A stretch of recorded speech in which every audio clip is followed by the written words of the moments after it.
नमस्कार। आज की विशेष बात में एक बार फिर आपका स्वागत है और मैं हूं दर्शक गुप्ता। आज हमारे साथ इस विशेष बात पर चर्चा कर रहे हैं सीनियर जर्नलिस्ट सतीश वर्मा जी। सतीश जी, आपका बहुत बहुत स्वागत है। शुक्रिया सर।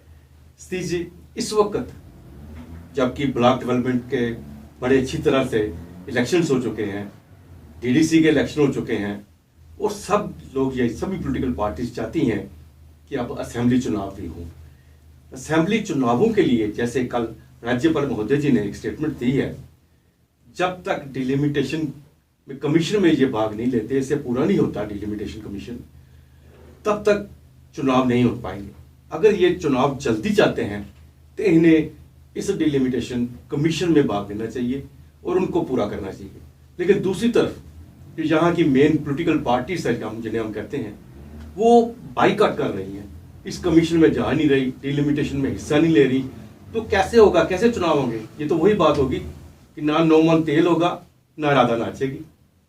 जी, आपने बहुत अच्छा विषय लिया और अच्छी बात कही। देखिए, बिल्कुल आपने ठीक कहा कि पहले बीडीसी हुआ, फिर पहले पंचायत हुआ, पीडीसी हुआ, अब डीडीसी हुआ। ये गवर्नमेंट मोदी सरकार की खास तौर से तारीफ करनी पड़ेगी। ये उनका एफर्ट्स है कि हमारी स्टेट में पहली बार इलेक्शन हुए, दूसरी बार कि डीडीसी का चुनाव होने से 3 टायर एक ग्राम स्तर पर एक ताकत देने की कोशिश की गई है।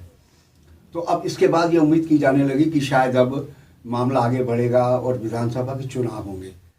आपको पता ही है, सबको पता है कि किस प्रकार असेंबली डिसॉल्व हुई, यूटी बनी, लेकिन अब लोगों के अंदर ये एक महत्वाकांक्षा बड़ी तेजी से पनपने लगी है कि अब जब सब चुनाव हो सकते हैं तो असेंबली क्यों नहीं हो सकती। बिल्कुल आपने ठीक कहा, क्योंकि अब सरकार ये चाहती है कि जो एक भेदभाव की बात थी जम्मू और कश्मीर के बीच कि क्षेत्रफल ज़्यादा है, आबादी ज़्यादा है, सब कुछ ज़्यादा है, बावजूद उसके यहाँ सीट्स कम थी हमारे जम्मू में, कश्मीर में ऐसा थी।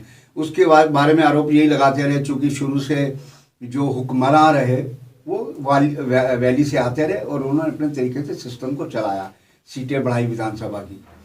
उसी को ध्यान में रखते हुए केंद्र सरकार ने पहल करके डिलिमिटेशन कमीशन को जो स्थापित किया और पिछले साल मार्च में ये बना था, 1 साल का समय था। तो अब उनकी चूंकि कोरोना महामारी रही, उस वजह से उनकी बैठकें नहीं हो पाई, जो सरकार का पक्ष है, जो कहना है। अब हाल के पिछले हफ्ते इसको लेकर मीटिंग हुई थी। उस मीटिंग में जम्मू के और कश्मीर के जितने सांसद हैं मेन स्ट्रीम, खासतौर से बीजेपी के 2 जम्मू और डोडा के और 3 नॉर्थ साउथ कश्मीर और सेंट्रल कश्मीर के, इनको बुलाया गया था। लेकिन दुर्भाग्यवश ये रहा कि नेशनल कॉन्फ्रेंस के उन कश्मीर की 3 सीटों पे अपने सांसद हैं और तीनों ने बहिष्कार किया बैठक का। आपने जो बात लेफ्टिनेंट गवर्नर साहब की बात की, उनका इशारा उन्हीं की तरफ था कि भैया एक तरह आप चाहते हैं कि चुनाव हो और आप मेन स्ट्रीम की पार्टी हैं, तो आप क्यों नहीं डिलिमिटेशन कमेटी की जो अहम बैठक थी जो दिल्ली में बुलाई गई, आप क्यों नहीं गए? आपको जाना चाहिए था। तो मैं समझता हूं कि ये इनका जो एक दोहरा चेहरा और मानदंड है वैल्यू आधारित पार्टीज का, उससे लगता है वो बेपर्दा हुए हैं। एक डेमोक्रेटिक सिस्टम चल रहा है, हम समझते हैं कि अगर सरकार ने एक पहल की है, आपको अपनी बात को कहनी है। अगर आपको एप्रीहेंशन है कि इसमें सीटें जम्मू की बढ़ सकती हैं तो मिटिंग बैठे करिए ना। बिल्कुल बिल्कुल बिल्कुल, क्योंकि इनका आधार जो है वो वैली है ज़्यादा। तो जितनी नेशनल कॉन्फ्रेंस को ले लो, जहाँ पीडीपी का ले लो, इवन मैं आज की डेट में तो कांग्रेस की भी यही स्थिति है यहाँ पे जम्मू में। ये नहीं चाहते कि किसी तरह से जम्मू की सीटें बढ़े, इसलिए ये इन सब चीजों में बाइकआउट कर रहे हैं और इन्हीं की वजह से चुनाव में देरी आ रही है। बिल्कुल, देखिए ना, गुपकार गठबंधन बना इनका और इसी डीडीसी इलेक्शन के लिए बनाया, लेकिन वो ज्यादा दिन नहीं टिका।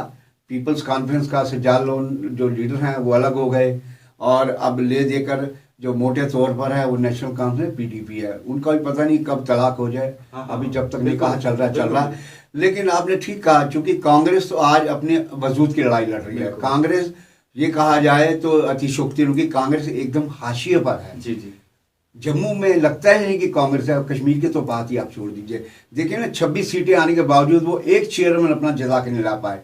दूसरी ओर जो एक पिछले साल नई पार्टी बनी जम्मू कश्मीर अपनी पार्टी अल्ताफ बुखारी साहब की, वो 2 चेयरमैन ले आई, बिल्कुल, जबकि उनकी सीटें सिर्फ 12 आई थी।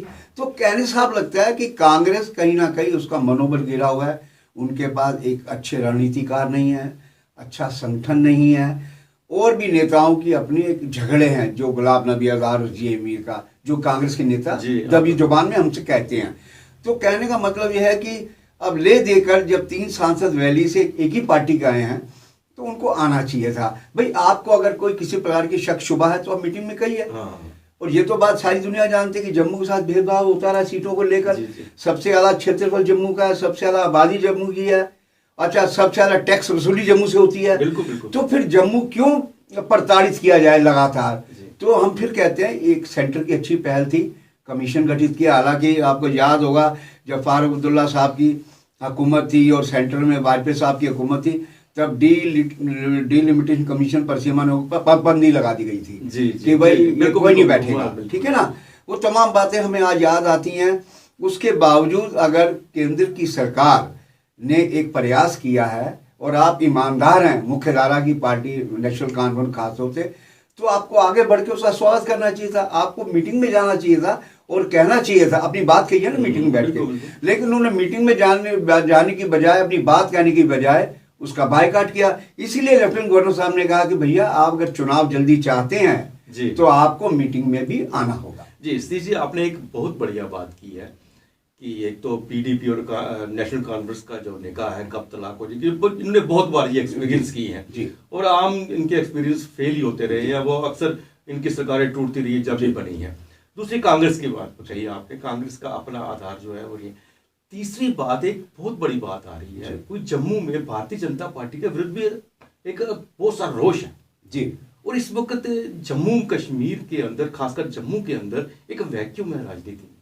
कि ऐसा तो नहीं कहीं जो अल्ताफ साहब की पार्टी है वो कहीं ये वैक्यूम को, इनको पीछे हटकर वो आगे बढ़ने की स्थिति में आ रही है? देखिए हम कई बार बुजुर्गों से बात सुनते रहे हैं, वो कहते हैं ना जब दरिया चढ़ा हो तो उससे दूर रहना चाहिए। जी। तो हम समझते हैं कि यहाँ मैं किसी व्यक्ति विशेष की बात नहीं कर रहा, लेकिन एज ए संगठन बात करता हूँ।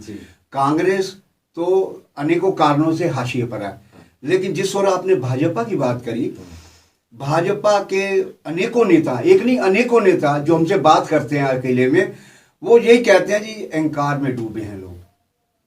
जी। तो ये जो अहंकार शब्द है, हम खुद देखते हैं कई बार जो नेता जब ये विपक्ष में थे किस तरह मीडिया से मिलते थे, किस तरह बातचीत करते थे। आज उनके पास फोन करो तो फोन नहीं उठाने की जहमत करते। तो वो आप ठीक कह रहे हैं, संगठन के तौर में भी बहुत से ऐसे पुराने कार्यकर्ता हैं जो संघ में, जिनके पिता दादा संघ से जुड़े रहे, बीजेपी नहीं संघ से, उनकी भी उपेक्षा की जा रही है। नए नए लोग लाए जा रहे हैं और कई लोग तो ऐसे जो नेशनल कॉन्फ्रेंस से आए और उनको चेयरमैन की टिकट दे दी डीडीसी में। ये भी बीजेपी पार्टी के लोग हमसे शिकायत करते हैं। तो कहने का लबोलबाब ये है कि बीजेपी भी अगर यहाँ चल रही है तो ये समझ लीजिए मोदी नाम की नाव के सहारे। जी।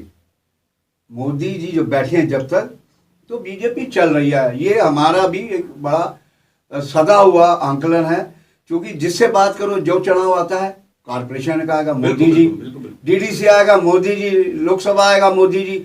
भैया आप भी तो कुछ करिए ना। जनता, जम्मू के लोगों ने झोलियां भर के आपको वोट डाले और जम्मू का आवाम, ये तो होगी पार्टी लीडरशिप जो ग्राउंड जीरो का कार्यकर्ता है, जो असंतुष्ट है बीजेपी के अंदर।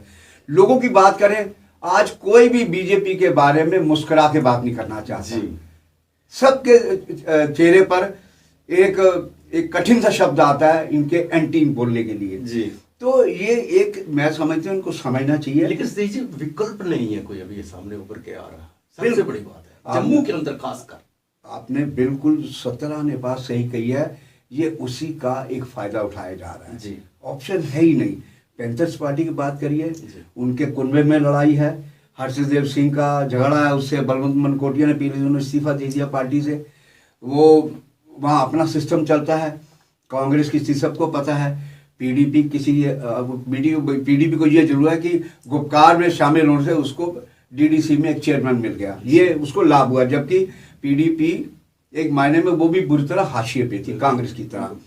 ले देके इस चुनाव में अगर देखा जाए बड़ी पिक्चर जो बनी है उसमें या तो एनसी या भाजपा या तीसरे नंबर पर जम्मू कश्मीर अपनी पार्टी। और आप जिस ओर इशारा कर रहे थे, कोई बड़ी बात नहीं होगी कि जम्मू के लोग ये सोचें कि अल्ताफ बुखारी जिस प्रकार का लीडर है, उनके बारे में जो कहा जाता है कि वो भले बिजनेसमैन है लेकिन वो कदर करते हैं कार्यकर्ता की, ये जो सुनने में बात आई है।